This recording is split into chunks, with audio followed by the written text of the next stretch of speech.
फडणीस, तुमच्या नाजायज सरकारला जे जमलं नाही ते कर्नाटक मधल्या सरकारने केलं, तिथल्या पोलिसांनी केलं. अजितदादांना जाऊन पुढच्या 2 दिवसामध्ये 2 महिने कंप्लीट होत आहेत, पण दादांच्या अपघाताची ना निष्पक्ष चौकशी झाली ना त्या अपघाताबद्दल कोणता FIR महाराष्ट्रामध्ये दाखल झाला. कारण की मी पहिल्या दिवसापासून म्हणतोय, चटेल आणि चटकरे हे मुख्य सूत्रधार आहेत या दादांच्या घातपातामागे.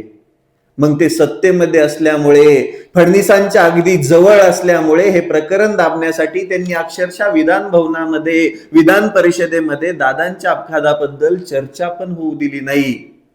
पण काल कर्नाटक पोलिसांमध्ये 0 FIR नोंद झाली आणि तो वर्ग झाला महाराष्ट्राच्या पोलिसांकडे. त्याच्यावरती चौकशी करावीच लागते, त्याच्यावर इन्व्हेस्टिगेशन करावंच लागतं आणि ते कंपल्सरी असतं.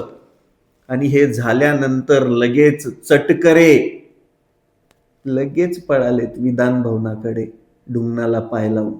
हो, चटेल आणि चटकरेंच्या पायाखालची वाळू सरकलीये आणि भविष्यात तुम्ही बघा हेच मुख्य सूत्रधार असणार आहे. मी पहिल्या दिवसापासूनच सांगत आलोय की अजितदादांचा अपघात नसून घातच आहे आणि स्वतःचं राजकीय अस्तित्व मोठं करण्यासाठी चटेल आणि चटकरेने हा घात घडवून आणलेला आहे. आता FIR तर दाखल झालाय.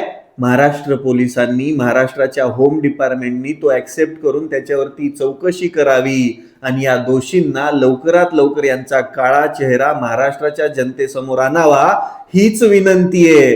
पण फडणवीस, तुमच्या या राज्यामध्ये एवढं मोठं दुर्दैव आहे की या राज्याचे उपमुख्यमंत्री अजितदादांचा अपघात होतो आणि त्यांना न्याय मागण्यासाठी FIR कर्नाटकमध्ये दाखल करावा लागतो. आता तरी सुधरा आणि अजितदादांना न्याय द्या.